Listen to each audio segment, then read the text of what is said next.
어둠 속에서 푸른빛만이 깜빡이는 독일 연방 데이터 관리국 상황실. 스크린에는 붉은색 경고창이 끊임없이 번쩍이고 전문가들의 얼굴에는 공포가 스며듭니다. 누군가의 손가락이 키보드를 광속으로 두드리는 소리만이 정적을 깨트립니다. 시스템 접근 차단 실패. 모든 방화벽이 무너졌습니다. 남은 시간 3분 17초. 핵심 데이터베이스 접근 시도 중. 차단 코드가 작동하지 않습니다. 마르쿠스 호프만 기관장의 이마에 식은땀이 흐릅니다. 토마스 바이어 전산팀장이 창백한 얼굴로 그에게 속삭입니다. 모든 것이 끝났습니다. 이 공격은 완벽합니다. 그때 작은 목소리가 들려옵니다. 제가 해볼 수 있을 것 같아요. 모든 시선이 문가에 서 있는 소년에게 향합니다. 15살 한국 소년 준호의 눈빛은 흔들림이 없습니다. 토마스 전산팀장이 비웃음을 터뜨립니다. 웃기지 마. 우리 최고 전문가들도 막지 못하는 공격을 어린애가 어떻게 막는다는 거지? 준호는 말없이 한 걸음 앞으로 나섭니다. 그의 손이 미세하게 떨리지만 목소리는 단호합니다. 이건 폴리모픽 스텔스 코드입니다. 2년 전 한국 해킹 방어 대회에서 본 적 있어요. 5분이면 복구할 수 있습니다. 말도 안 돼. 니까짓 게 뭘 안다고? 안녕하세요. 사연 비디오입니다. 과연 어린 15살 학생이 스파이의 정부 데이터 해킹을 막을 수 있을까요? 지금부터 이야기가 시작됩니다. 비가 내리는 베를린의 저녁, 민석은 무거운 발걸음으로 아파트 계단을 올랐습니다. 열쇠를 꽂는 손끝이 미세하게 떨렸습니다. 문을 열자 어둠 속에서 푸른 빛이 새어 나왔습니다. 15살 아들 준호가 여전히 컴퓨터 앞에 앉아 있었습니다. 준호야, 이제 그만 자야지. 준호는 모니터에서 눈을 떼지 않은 채 고개만 살짝 끄덕였습니다. 검은 화면에 초록색 글자들이 빠르게 흘러내렸습니다. 민석은 아들의 어깨에 손을 얹었습니다. 코딩 또 하고 있구나? 뭐 만들고 있어? 침입 차단 시스템이요. 한국에서 했던 것보다 더 좋게요. 민석은 작은 한숨을 내쉬었습니다. 독일에 온 지 7년. 아내가 살아있을 때만 해도 모든 것이 달랐습니다. 주방으로 향하며 민석은 벽에 걸린 가족 사진을 스쳐 지났습니다. 사진 속 아내의 미소가 가슴을 찔렀습니다.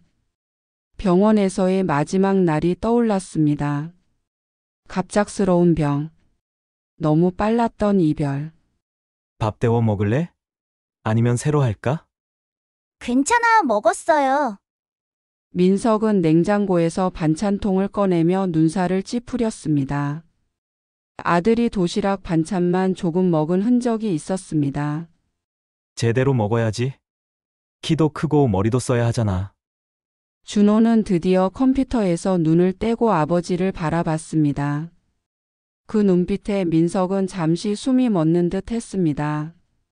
아내의 눈과 너무 닮아 있었습니다. 아빠, 저 좋은 소식 있어요. 응, 뭔데? 학교 컴퓨터 선생님이 저를 추천해 주셨어요. 미래 사이버 전문가 양성 프로그램이라고 아빠 직장에서 하는 거래요. 민석의 손이 멈췄습니다.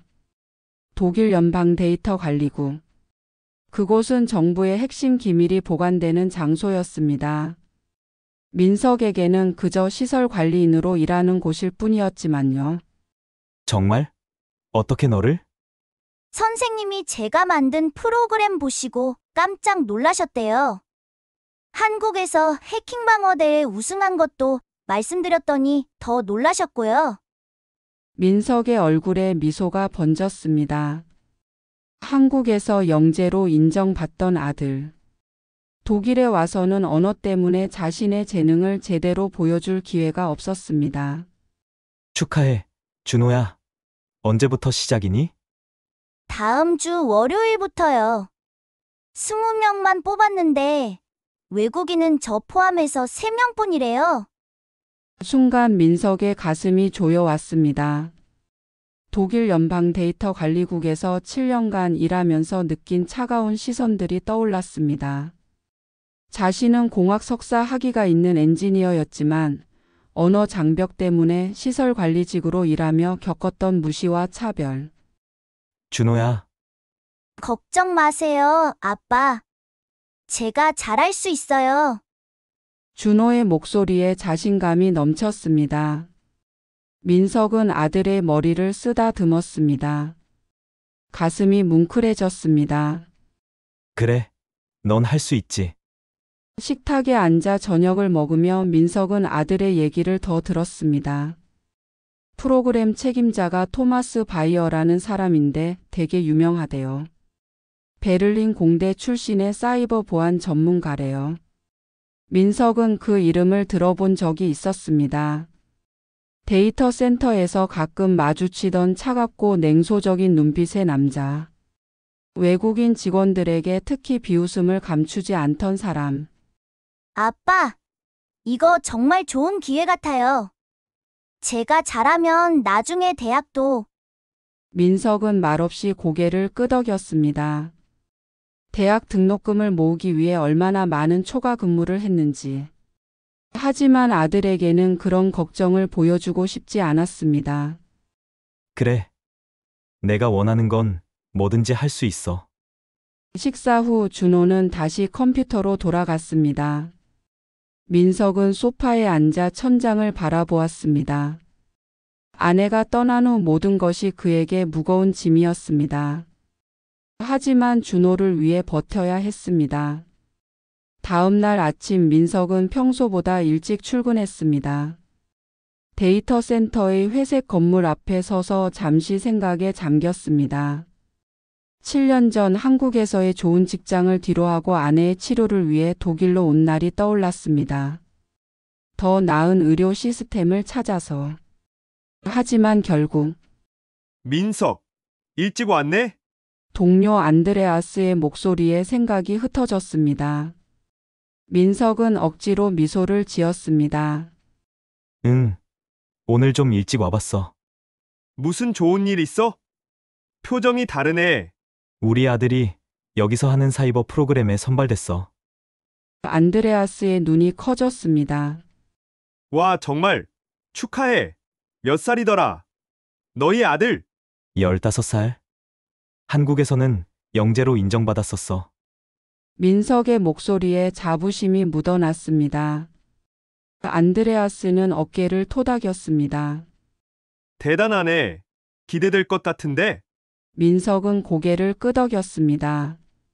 하지만 마음 한구석에는 불안함이 자리 잡고 있었습니다. 토마스 바이어가 책임자라는 사실이 계속 마음에 걸렸습니다. 점심시간 민석은 식당에서 토마스를 발견했습니다. 주변에 몇몇 직원들과 웃고 떠들고 있었습니다.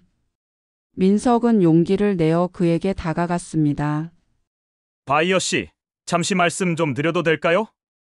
토마스는 대화를 멈추고 민석을 바라봤습니다.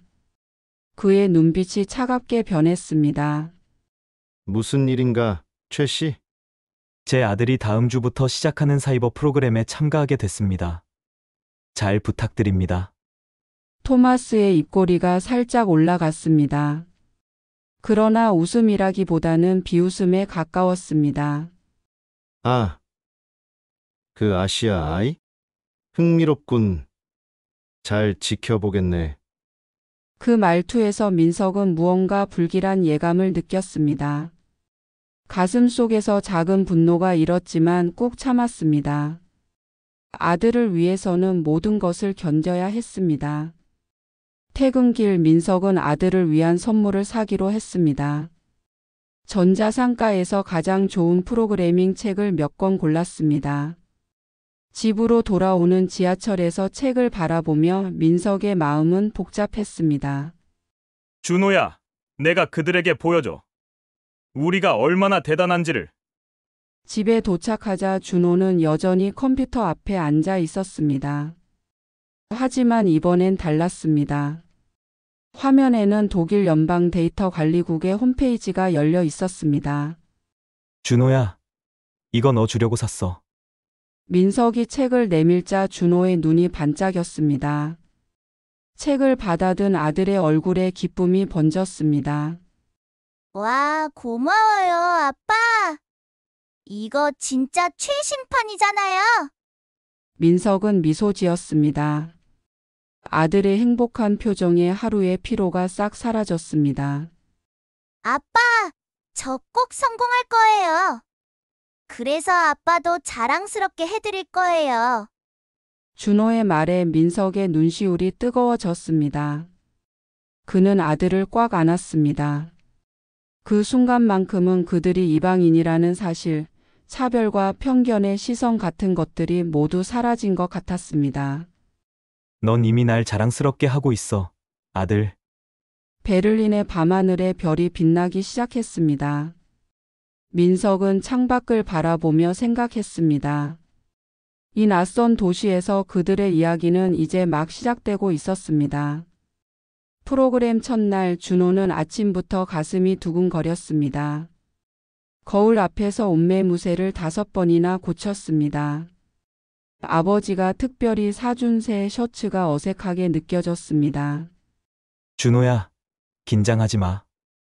넌 충분히 잘할 수 있어. 민석은 아들의 어깨를 두드리며 미소 지었습니다.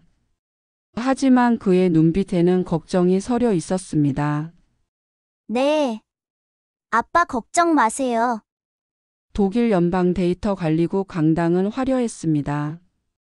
천장에서부터 바닥까지 첨단 기술의 향연이 펼쳐져 있었습니다.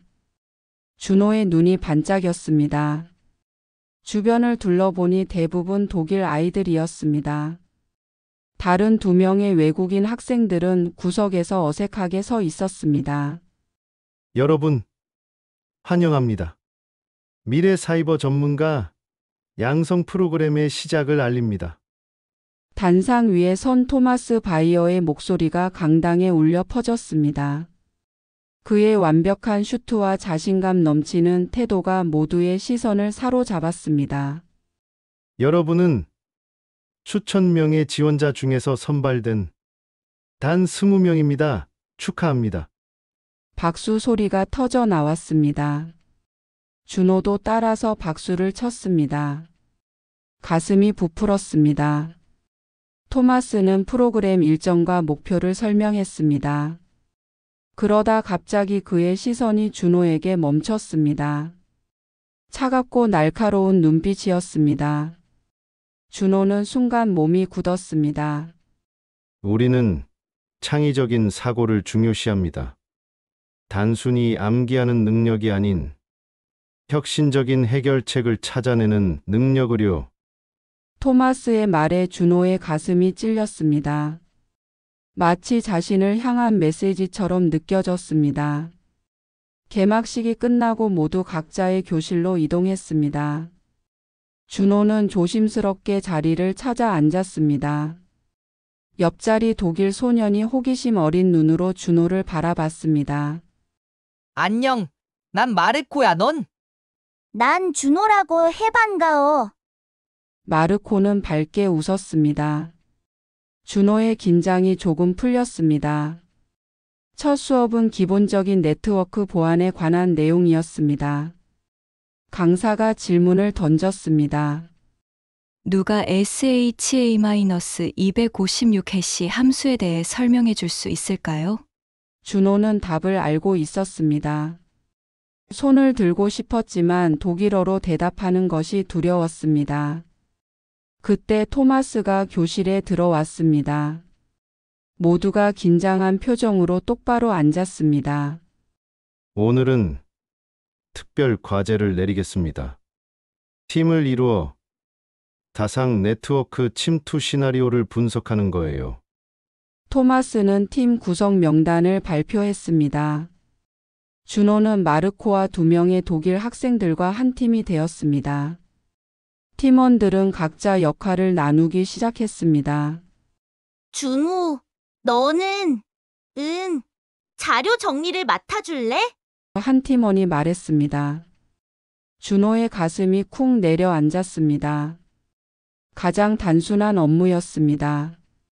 실력을 보여줄 기회가 없는.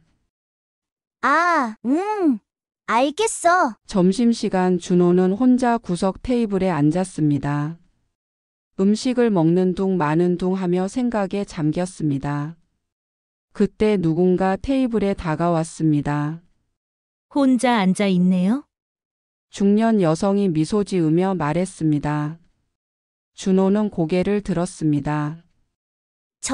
네.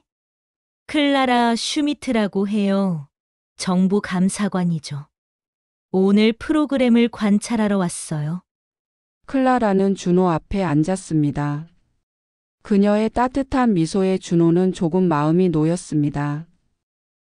준호. 최준호죠. 한국에서 왔다고 들었어요. 네. 7년 전에 왔어요. 컴퓨터에 관심이 많나 봐요. 준호의 눈이 반짝였습니다. 네. 코딩하는 거 정말 좋아해요. 특히 보안 시스템 만드는 거요. 클라라는 관심 있게 들었습니다. 준호는 자신도 모르게 말이 길어졌습니다.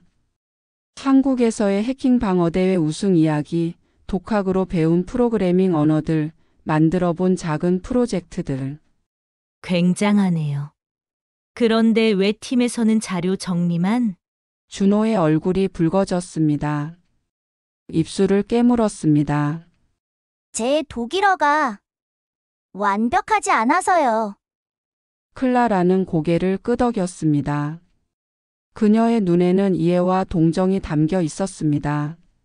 기회가 오면 꼭 실력을 보여줘요. 약속해요? 네. 약속할게요. 오후 수업 토마스는 각 팀의 발표를 듣고 있었습니다.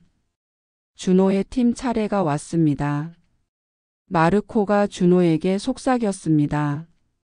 우리 해결책에 문제가 있어. 이 방법으로는 방화벽을 통과할 수 없을 거야. 준호는 잠시 생각했습니다. 그가 알고 있는 방법이 있었습니다. 하지만 말해야 할지 망설여졌습니다. 저기, 다른 방법이 있을 것 같아. 정말? 어떤 건데? 준호는 종이에 빠르게 코드를 적었습니다. 마르코의 눈이 커졌습니다. 와, 이런 방법이 있었어. 토마스 선생님께 말해야겠다. 마르코는 손을 들고 토마스에게 새로운 방법을 설명했습니다. 토마스의 표정이 놀랍게 변했습니다. 흥미롭군요. 누구 아이디어죠? 마르코가 준호를 가리켰습니다. 토마스의 눈빛이 차가워졌습니다. 그는 천천히 준호에게 다가왔습니다. 이 방법을 어디서 배웠나? 저 독학으로 공부했어요. 토마스는 코웃음을 쳤습니다. 아마도 어디선가 베낀 것 같군. 이해도 못하면서. 준호의 얼굴이 화끈거렸습니다. 가슴 속에서 뜨거운 것이 올라왔습니다. 억울함, 분노, 수치심이 뒤섞였습니다. 하지만 말대꾸할 용기가 나지 않았습니다. 우리는 창의적인 사고를 중요시합니다. 동양 학생들은 암기는 잘하지만 창의적 사고가 부족하죠? 교실에 정적이 흘렀습니다. 준호는 고개를 숙였습니다. 눈물이 차올랐지만 꾹 참았습니다. 수업이 끝나고 준호는 서둘러 교실을 나왔습니다. 아무도 없는 화장실에 들어가 참았던 눈물을 쏟았습니다. 화장실 거울 속 자신의 모습이 낯설게 느껴졌습니다. 왜 내가 증명해야 하지? 왜 항상 더 잘해야 하지? 집에 돌아가고 싶었습니다. 하지만 그럴 수 없었습니다. 아버지의 기대, 자신의 꿈, 모든 것이 이곳에 걸려 있었습니다. 저녁이 되었습니다. 모두 집으로 돌아간 뒤 준호는 데이터 센터 구석 빈 사무실을 찾았습니다. 아버지에게 받은 출입카드로 들어갔습니다. 이곳에서 혼자 공부하기로 했습니다. 노트북을 켜고 코딩을 시작했습니다. 시간 가는 줄 모르고 몰입했습니다. 토마스의 말이 귓가에 맴돌았습니다. 창의적 사고가 부족하다. 준호는 이를 악물었습니다. 보여줄 거예요. 제가 얼마나 창의적인지. 시계가 밤 11시를 가리켰습니다. 갑자기 문이 열렸습니다. 준호는 화들짝 놀라 고개를 들었습니다. 클라라가 서 있었습니다. 이 시간에 여기서 뭐 하고 있니? 준호는 당황했습니다. 저 공부하고 있었어요. 클라라는 준호의 화면을 들여다봤습니다. 그녀의 눈이 커졌습니다. 이게 너가 만든 보안 시스템이니? 네, 아직 완성은 아니에요. 클라라는 의자에 앉았습니다. 그녀의 표정이 진지해졌습니다. 이건 대학생 수준의 코드야. 어떻게 배웠니? 준호는 어깨를 으쓱했습니다. 인터넷에서요. 그리고 많이 연습했어요. 클라라는 잠시 생각에 잠겼습니다. 그리고 결심한 듯 준호를 바라봤습니다. 내일 내 사무실로 와. 너가 볼 수 있는 자료들이 있어. 정말요? 물론이지. 하지만 비밀이야. 알겠지? 준호는 활짝 웃으며 고개를 끄덕였습니다. 처음으로 이곳에서 자신의 재능을 인정받는 기분이었습니다. 다음 날 클라라는 약속대로 준호에게 특별 열람 권한이 있는 자료들을 보여주었습니다. 고급 사이버 보안 교재, 실제 해킹 사례 분석, 심지어 데이터 센터 시스템 구조도까지. 이건 제가 봐도 되는 건가요? 물론이야. 넌 이 프로그램의 참가자니까. 다만 토마스에게는 말하지 마. 그는 조금 편협한 사람이거든. 준호는 고개를 끄덕였습니다. 이 자료들로 독일 연방 데이터 관리국의 시스템을 더 깊이 이해할 수 있을 것 같았습니다. 정말 감사합니다. 클라라 씨. 내 재능을 숨기지 마, 준우. 언젠가 그들도 알게 될 테니까. 준호의 눈에 결의가 빛났습니다. 이제 그는 자신의 숨겨진 재능을 보여줄 준비가 되어 있었습니다. 그리고 그 기회는 생각보다 빨리 찾아올 것이었습니다. 프로그램이 시작된 지 한 달이 지났습니다. 준호는 매일 밤 데이터 센터 구석 빈 사무실에서 혼자 공부했습니다. 클라라가 준 자료들은 금광과도 같았습니다. 마치 숨겨진 세계가 눈앞에 펼쳐진 느낌이었죠. 시스템에 뭔가 이상한 점이 있어요. 준호는 화면을 뚫어지게 바라보며 중얼거렸습니다. 어제부터 데이터 센터 네트워크에 미묘한 변화가 감지되었습니다. 간헐적으로 속도가 느려지고 로그 파일에 설명할 수 없는 기록들이 남아 있었습니다. 클라라는 준호의 어깨 너머로 화면을 들여다봤습니다. 무슨 문제가 있니? 여기 보세요. 이 패턴이 정상적이지 않아요. 마치 누군가 시스템을 조용히 관찰하고 있는 것 같아요. 클라라의 표정이 굳었습니다. 그녀는 입술을 깨물며 생각에 잠겼습니다. 토마스에게 얘기해봤니? 준호는 고개를 저었습니다. 토마스의 차가운 눈빛이 떠올랐습니다. 그가 자신의 말을 믿어줄 리 없었습니다. 토마스 씨는 제 말을 듣지 않을 거예요. 클라라는 깊은 한숨을 내쉬었습니다. 그래. 이해해. 하지만 이건 중요한 문제일 수 있어. 내가 한번 알아볼게. 다음 날 준호는 프로그램 수업 중에도 계속 그 이상한 패턴에 대해 생각했습니다. 토마스가 네트워크 보안에 대해 설명하고 있었지만 준호의 머릿속은 온통 어제 발견한 이상 징후로 가득했습니다. 최준호, 질문이 있습니까? 토마스의 날카로운 목소리에 준호는 화들짝 놀랐습니다. 모든 시선이 그에게 쏠렸습니다. 뺨이 화끈거렸습니다. 아니요. 죄송합니다. 토마스는 코웃음을 치며 수업을 계속했습니다. 준호의 마음은 점점 더 불안해졌습니다. 직감적으로 뭔가 심각한 일이 일어날 것 같았습니다. 오후 수업이 끝나고 준호는 서둘러 빈 사무실로 향했습니다. 그곳에서 다시 네트워크 트래픽을 분석하기 시작했습니다. 시간이 흐를수록 이상한 패턴은 더욱 뚜렷해졌습니다. 이건 스텔스 코드다. 준호의 심장이 빠르게 뛰었습니다. 2년 전 한국 해킹 방어대회에서 접했던 기법과 너무 흡사했습니다. 당시 그는 우연히 이 기법을 발견해 우승했었죠. 하지만 이번엔 훨씬 더 정교했습니다.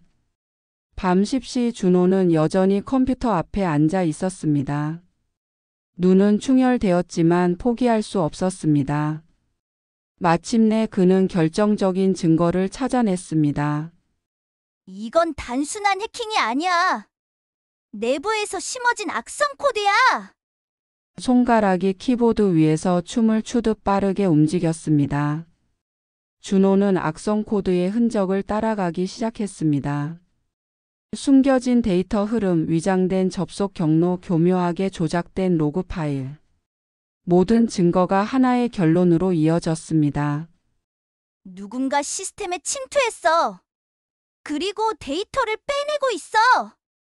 준호의 등줄기에 식은땀이 흘렀습니다. 이건 단순한 시스템 오류가 아니었습니다. 의도적인 공격이었습니다.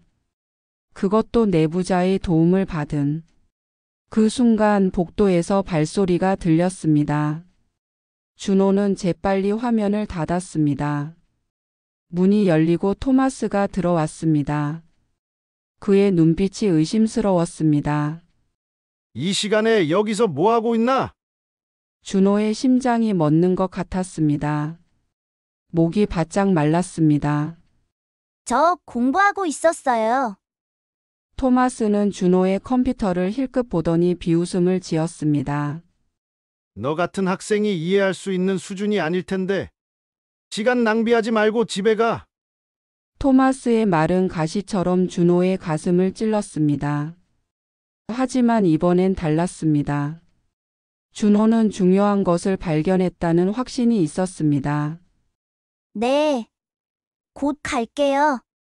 토마스가 떠나자 준호는 깊게 숨을 들이마셨습니다. 발견한 정보를 클라라에게 알려야 했습니다. 서둘러 메시지를 보냈습니다.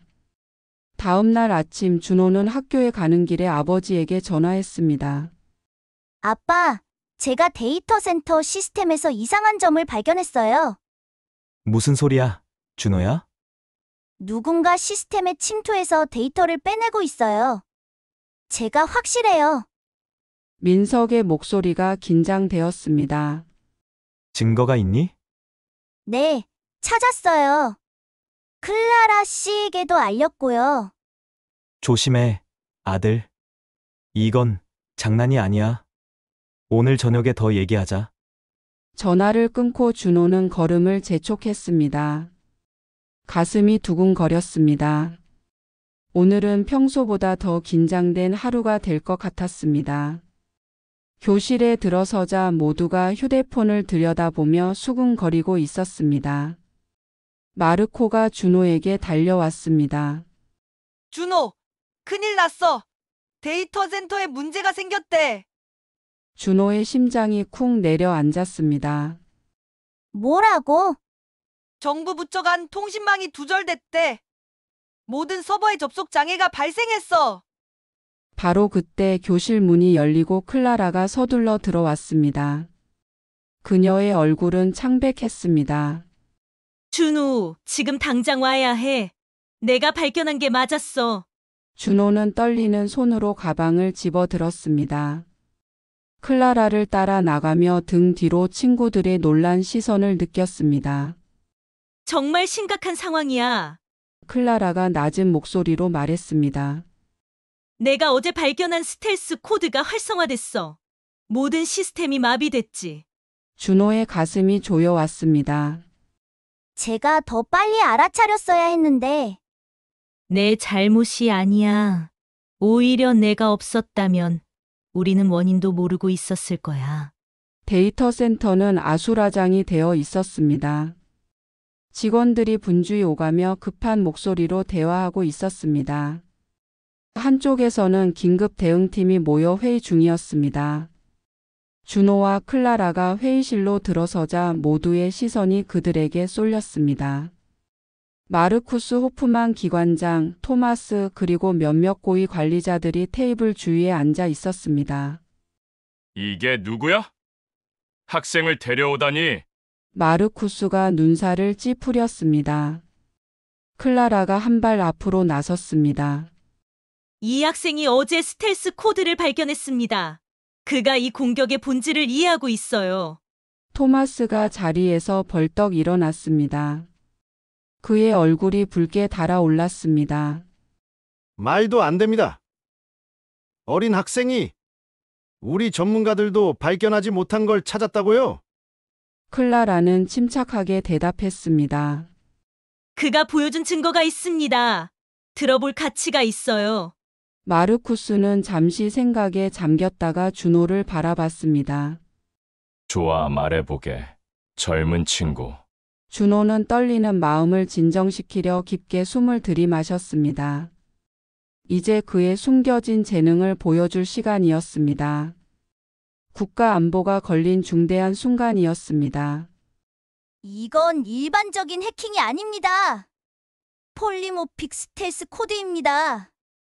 준호의 목소리가 점점 자신감을 얻었습니다. 그리고 이 코드는 내부에서 심어졌습니다.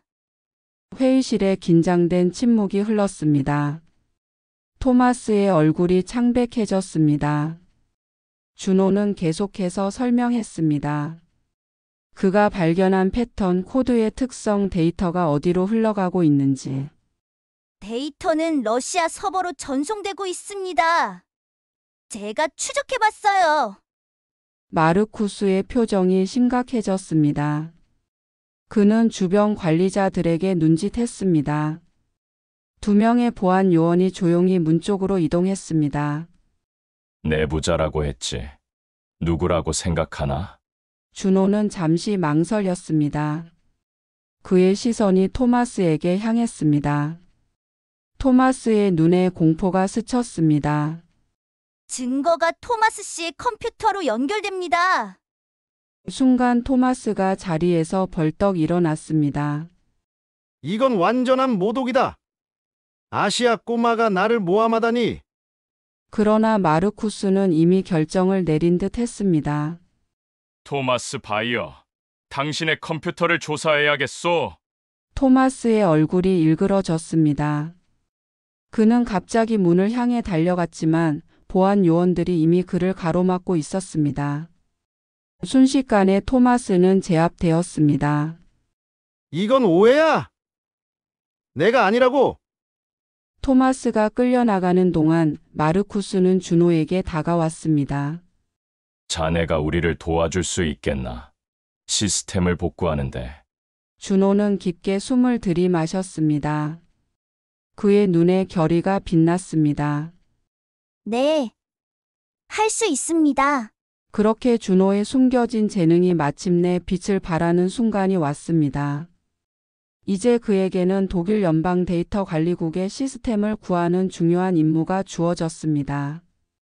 7월의 무더운 화요일, 베를린에서 가장 중요한 데이터 센터에서 한국 소년의 놀라운 활약이 시작되었습니다.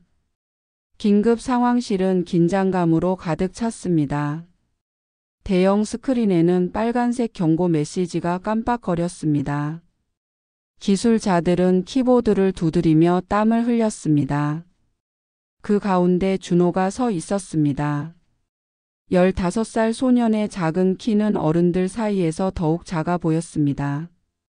마르쿠스 호프만 기관장이 준호에게 고개를 끄덕였습니다.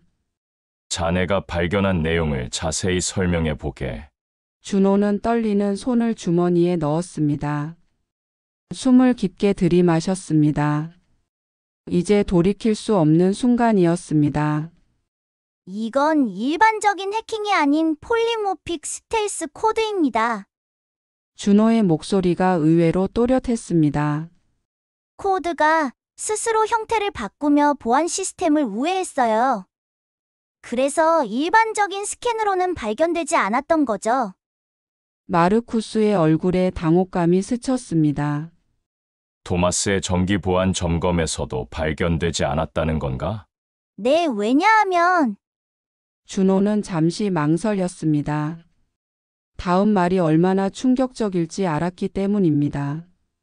토마스 씨가 직접 이 코드를 심었기 때문입니다. 방 안에 숨막히는 침묵이 흘렀습니다. 클라라가 준호의 어깨에 손을 얹었습니다. 증거를 보여주겠습니다. 클라라가 말했습니다. 준호는 키보드로 빠르게 명령어를 입력했습니다. 스크린에 로그 파일이 나타났습니다. 손가락으로 특정 부분을 가리켰습니다. 여기 보세요. 이 접속 기록들 모두 토마스 씨의 계정에서 발생했어요. 하지만 그가 출장 중이었던 시간대에도 접속이 있었죠. 이건 원격으로 조종했다는 증거예요. 클라라가 보충 설명했습니다. 토마스의 컴퓨터를 조사한 결과 러시아 IP 주소로 연결된 흔적이 발견됐습니다. 2년간 지속적으로 연락했던 기록도 있고요. 마르쿠스의 얼굴이 점점 어두워졌습니다. 데이터는 얼마나 유출됐지? 준호는 화면을 전환했습니다. 복잡한 다이어그램이 나타났습니다. 최소 6개월간 지속적으로 유출됐어요. 주로 정부 부처 간 통신 내용, 인사 기록, 그리고 국방부 관련 문서들도 있습니다. 방 안에 공기가 얼어붙는 것 같았습니다. 마르쿠스는 잠시 눈을 감았다가 다시 열었습니다. 지금 우리가 할 수 있는 일은 뭐지? 준호는 고개를 들었습니다. 그의 눈에 결의가 빛났습니다. 악성 코드를 제거하고 데이터 흐름을 차단하고 보안 취약점을 패치해야 합니다. 지금 당장요. 마르쿠스는 의심스러운 눈빛으로 준호를 바라봤습니다. 자네가 그걸 할 수 있나? 준호의 입가에 작은 미소가 스쳤습니다. 할 수 있습니다. 그렇게 준호가 주도하는 시스템 복구 작전이 시작됐습니다. 기술팀은 준호의 지시에 따라 움직였습니다. 처음엔 의심스러운 표정이었지만 점차 그의 지식과 통찰력에 감탄하기 시작했습니다. 이 코드는 정말 교묘하게 숨겨져 있네요. 한 기술자가 중얼거렸습니다. 어떻게 이걸 발견한 거죠? 준호는 키보드에서 손을 떼지 않은 채 대답했습니다. 패턴이 있어요. 제가 한국에서 해킹 방어 대회에 참가했을 때 비슷한 공격을 본 적이 있었거든요. 시간은 빠르게 흘렀습니다. 준호의 이마에 땀방울이 맺혔습니다. 손가락은 쉴 새 없이 움직였습니다. 그의 눈은 화면에 고정되어 있었습니다. 거의 다 됐어요. 준호가 외쳤습니다. 악성 코드 제거 완료? 이제 데이터 흐름을 차단해야 해요. 클라라가 옆에서 지켜보며 미소 지었습니다. 그녀의 눈에는 자부심이 가득했습니다. 준호는 잠시 멈춰 깊게 숨을 들이마셨습니다. 머릿속에서 복잡한 계산이 이루어졌습니다. 그리고 갑자기 그의 눈이 빛났습니다. 알았어요. 이미 유출된 데이터를 원격으로 삭제할 수 있을 것 같아요. 마르쿠스가 놀란 표정으로 다가왔습니다. 그게 가능한가? 네. 토마스가 사용한 암호화 방식에 취약점이 있어요. 이걸 역이용하면 준호는 다시 키보드를 두드리기 시작했습니다. 모두가 숨을 죽이고 지켜봤습니다. 스크린에는 복잡한 코드가 흘러내렸습니다. 1시간 후 준호는 마지막 명령어를 입력했습니다. 화면이 파란색으로 변했다가 정상 화면으로 돌아왔습니다. 완료됐습니다. 준호의 목소리에 피로가 묻어났습니다. 시스템이 안정화됐어요. 그리고 러시아 서버에 저장된 데이터의 약 80%를 손상시켰습니다. 방 안에 환호성이 터져 나왔습니다. 기술자들이 서로를 껴안고 기뻐했습니다. 마르쿠스는 준호의 어깨를 꽉 쥐었습니다. 자네 대단하군. 마르쿠스의 목소리가 떨렸습니다. 독일을 구했네. 준호는 부끄러운 듯 고개를 숙였습니다. 갑자기 모든 시선이 자신에게 쏠리자 얼굴이 붉어졌습니다. 그때 문이 열리고 민석이 헐레벌떡 들어왔습니다. 아들을 발견하자마자 그의 얼굴에 안도감이 퍼졌습니다. 준호야! 아빠! 준호는 아버지에게 달려갔습니다. 민석은 아들을 꽉 안았습니다. 그의 눈에 눈물이 고였습니다. 걱정했어. 무슨 일이 있었는지 들었어? 마르쿠스가 민석에게 다가왔습니다. 최 씨, 당신의 아들은 영웅입니다. 그가 없었다면 우리는 막대한 피해를 입었을 겁니다. 민석의 얼굴에 놀라움과 자부심이 교차했습니다. 그는 아들을 바라보았습니다. 준호의 눈에는 피로와 함께 성취감이 빛나고 있었습니다. 그날 저녁 토마스의 사무실은 철저히 수색되었습니다. 그의 컴퓨터에서 더 많은 증거가 발견되었습니다. 러시아 정보기관과의 통신 기록, 비밀 계좌 정보 그리고 그가 2년 동안 판매한 정보의 목록까지. 토마스의 동기가 뭐였을까요? 클라라가 준호에게 물었습니다. 준호는 잠시 생각에 잠겼습니다. 그의 파일을 보니 재정적인 문제가 있었던 것 같아요. 그리고 준호는 말을 멈추었습니다. 그리고 뭐? 그가 쓴 메모에는 인정받지 못한 천재라는 표현이 여러 번 나왔어요. 자신의 능력을 인정해주지 않는 시스템에 대한 분노가 있었던 것 같아요. 클라라는 깊은 한숨을 내쉬었습니다. 아이러니하네. 그는 내 능력을 무시했는데 결국 너에게 발각되다니. 준호는 쓴 웃음을 지었습니다. 저도 그가 저를 무시할 때 정말 화가 났었어요. 하지만 지금은 그저 슬퍼요. 밤이 깊어갔습니다. 데이터 센터는 여전히 복구 작업으로 분주했습니다. 준호는 소파에 앉아 잠시 눈을 감았습니다. 오늘의 일들이 머릿속을 스쳐 지나갔습니다. 민석이 커피를 들고 다가왔습니다. 피곤하지? 네, 조금요. 준호는 눈을 비비며 대답했습니다. 하지만 할 일이 아직 남아 있어요. 민석은 아들의 머리를 쓰다듬었습니다. 그의 눈빛에 자랑스러움이 가득했습니다. 내가 이렇게 대단한 일을 해낼 줄 몰랐어. 준호는 아버지를 바라봤습니다. 아빠가 항상 믿어주셔서 할 수 있었어요. 민석의 눈가에 주름이 잡혔습니다. 그는 미소를 지었습니다. 마르쿠스가 다시 준호에게 다가왔습니다. 그의 표정은 이전과 달리 부드러워져 있었습니다. 어린 친구, 오늘 자네에게 큰 빚을 졌네. 독일 연방 데이터 관리국은 자네의 용기와 재능을 기억할 것이네. 준호는 마르쿠스의 눈을 바라봤습니다. 그의 눈에 자신감이 빛났습니다.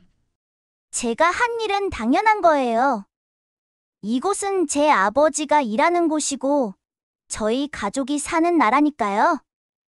마르쿠스의 눈에 감동의 기색이 스쳤습니다. 그는 준호의 어깨를 가볍게 두드렸습니다.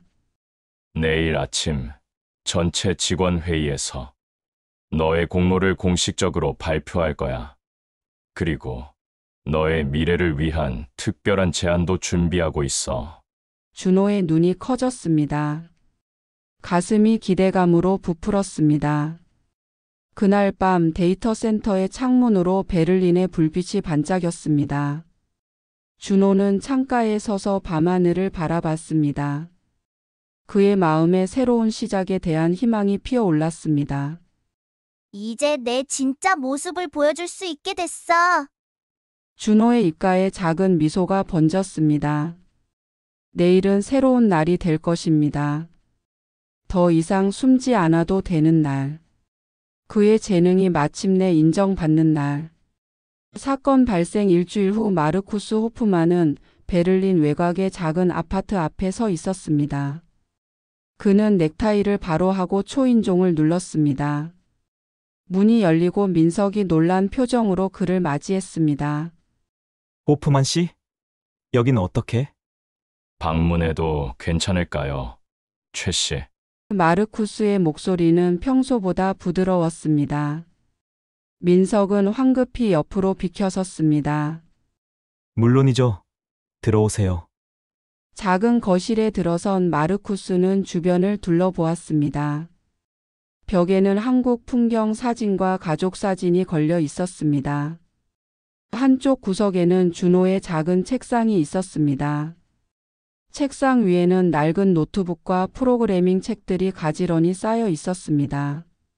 준호는 학교에 갔나요? 네. 오늘부터 다시 학교에 갔습니다.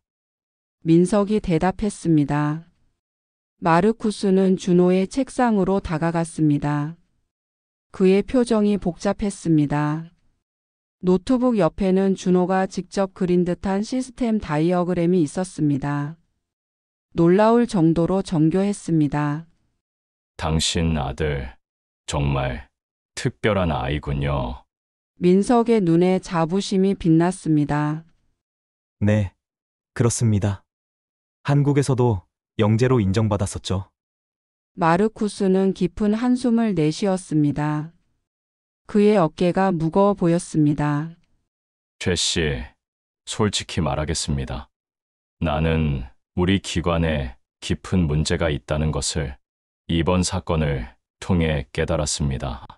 민석은 놀란 표정으로 마르쿠스를 바라봤습니다. 기관장이 이런 말을 할 거라고는 예상하지 못했습니다. 어떤 문제 말인가요? 편견입니다. 우리는 외국인 직원들을 단지 그들의 출신 때문에 평가절하했습니다. 당신 같은 뛰어난 엔지니어가 시설관리직으으로 일하고 준호 같은 천재가 무시당하는 동안 토마스 같은 배신자는 승진했죠. 민석의 가슴이 뭉클해졌습니다. 7년간 참아왔던 감정이 한순간에 올라왔습니다. 그는 고개를 숙였습니다. 마르쿠스는 계속 말했습니다. 준호가 시스템을 구한 그날, 나는 많은 것을 배웠습니다. 진정한 능력이란 출신이나 나이가 아닌 열정과 지식에서 온다는 것을요. 침묵이 흘렀습니다. 마르쿠스는 소파에 앉았습니다. 그의 눈에 결의가 빛났습니다. 우리 기관이 변해야 합니다. 그리고 그 변화는 지금 시작됩니다. 그날 오후 준호는 학교에서 돌아왔습니다. 현관문을 열자 거실에 마르쿠스가 앉아 있는 모습이 보였습니다. 준호의 눈이 커졌습니다. 호프만 씨, 마르쿠스가 웃으며 일어섰습니다. 안녕. 준호 학교는 어땠니? 괜찮았어요. 준호는 어색하게 대답했습니다. 집에서 기관장을 만나리라고는 생각도 못했습니다. 민석이 부엌에서 나왔습니다. 준호야, 호프만 씨가 너에게 할 말이 있으시대. 마르쿠스는 진지한 표정으로 준호를 바라봤습니다. 준호, 내일 전체 직원 회의에서 너의 공로를 공식적으로 발표할 거야. 그리고 내게 특별한 제안이 있어. 준호의 심장이 빠르게 뛰기 시작했습니다. 그는 긴장한 표정으로 마르쿠스를 바라봤습니다. 어떤 제안인가요? 연방정보국 청소년 자문단 자리를 제안하고 싶어. 그리고 내 재능을 더 발전시킬 수 있는 특별 교육 프로그램도 마련했지. 준호의 입이 벌어졌습니다. 그의 눈에 믿을 수 없다는 표정이 스쳤습니다. 정말인가요? 마르쿠스는 미소 지었습니다. 물론이지. 내 아버지에게도 기술직으로 승진을 제안했어. 그동안의 노력을 인정받을 자격이 있으니까. 민석의 눈에 눈물이 고였습니다. 그는 급히 고개를 돌렸지만 감정을 숨기기엔 이미 늦었습니다. 준호는 아버지를 바라봤습니다. 민석의 어깨가 미세하게 떨리는 것이 보였습니다. 7년간의 고단한 시간, 언어 장벽과 편견 속에서 묵묵히 견뎌온 시간들이 머릿속을 스쳐 지나갔습니다. 감사합니다. 호프만 씨. 준호의 목소리가 약간 떨렸습니다. 하지만 왜 저인가요? 마르쿠스는 잠시 생각에 잠겼습니다. 그리고 진심 어린 목소리로 대답했습니다. 내가 보여준 것은 단순한 기술이 아니었어. 용기였지. 편견에 굴하지 않고 자신의 능력을 믿는 용기. 우리 기관에 지금 가장 필요한 것이 바로 그거야. 그날 저녁 독일 연방 데이터 관리국 대강당에서는 특별 회의가 열렸습니다. 토마스 사건의 여파로 모든 직원이 모였습니다. 마르쿠스는 단상에 올라 목을 가다듬었습니다. 여러분, 우리는 지난주 심각한 위기를 경험했습니다. 내부자의 배신으로 인한 데이터 유출은 국가 안보를 위협했습니다. 강당은 숨막히는 침묵에 휩싸였습니다. 하지만 오늘 우리가 여기 모인 이유는 토마스의 배신을 이야기하기 위함이 아닙니다. 그보다 더 중요한 교훈을 나누기 위함입니다. 마르쿠스는 잠시 청중을 둘러보았습니다. 그의 눈빛이 달라져 있었습니다. 우리 기관에는 깊은 편견이 있었습니다. 우리는 출신과 배경으로 사람을 판단했습니다. 그 결과 우리 중 가장 뛰어난 인재들의 목소리를 듣지 못했습니다. 청중 사이에서 술렁임이 일었습니다. 마르쿠스는 계속 말했습니다. 오늘부터 모든 것이 바뀝니다. 글로벌 사이버 인재 발굴 프로그램을 신설하고 채용과 평가 시스템을 전면 개편합니다. 다양성은 이제 우리의 가장 큰 자산이 될 것입니다. 그리고 마르쿠스는 준호와 민석을 단상으로 불렀습니다. 모든 시선이 그들에게 쏠렸습니다. 이분들을 소개합니다. 최민석 씨와 그의 아들 준호입니다. 민석 씨는 공학 석사 학위를 가진 뛰어난 엔지니어입니다. 그리고 준호는 우리 시스템을 구한 영웅입니다.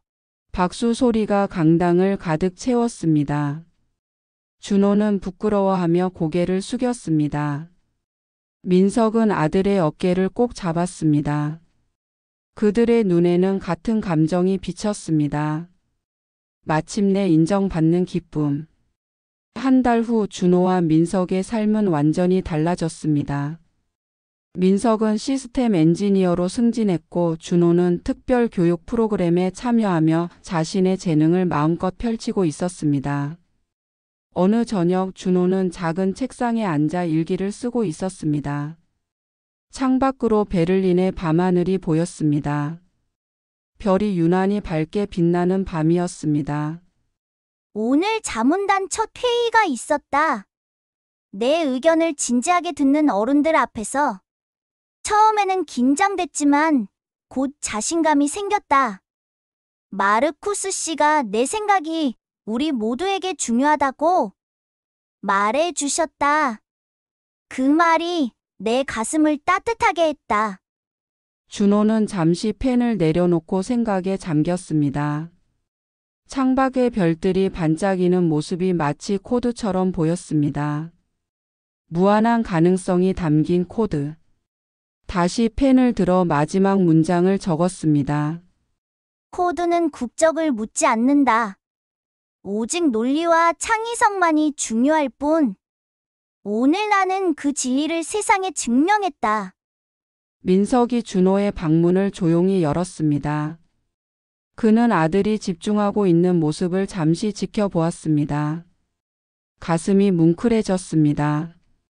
아내가 이 모습을 볼 수 있다면 얼마나 자랑스러워했을까. 준호야, 내일 중요한 날이구나. 준호가 고개를 들었습니다. 그의 눈에 기대감이 빛났습니다. 네. 첫 번째 프로젝트 발표예요. 민석은 아들의 머리를 쓰다듬었습니다. 너의 어머니가 정말 자랑스러워 하실 거야. 준호의 눈에 눈물이 맺혔습니다. 그는 고개를 끄덕였습니다. 알아요, 아빠. 엄마는 항상 우리와 함께 있어요. 두 사람은 창밖의 별들을 바라보았습니다. 같은 하늘 아래 한국과 독일이 연결되어 있는 것 같았습니다. 그들은 더 이상 이방인이 아니었습니다. 이곳은 이제 그들의 집이었습니다. 다음 날 아침 준호는 새 학교 유니폼을 입고 거울 앞에 섰습니다. 특수 영재 학교의 첫날이었습니다. 가슴에는 연방정보국 청소년 자문단 배지가 반짝였습니다. 준비됐니? 민석이 미소 지으며 물었습니다. 준호는 깊게 숨을 들이마셨습니다. 그의 눈에 자신감이 빛났습니다. 네. 아빠, 이제 제 진짜 여정이 시작되는 것 같아요. 베를린의 아침 햇살이 창문을 통해 방 안으로 쏟아져 들어왔습니다. 새로운 날, 새로운 시작의 빛이었습니다. 준호와 민석은 이제 베를린에서 진정한 자신의 모습으로 살아갈 준비가 되어 있었습니다. 이야기 재미있게 들으셨나요? 구독해 주신다면 앞으로 더 재미있는 이야기를 들어보실 수 있습니다. 그럼 다음 이야기에서 만나요. 안녕.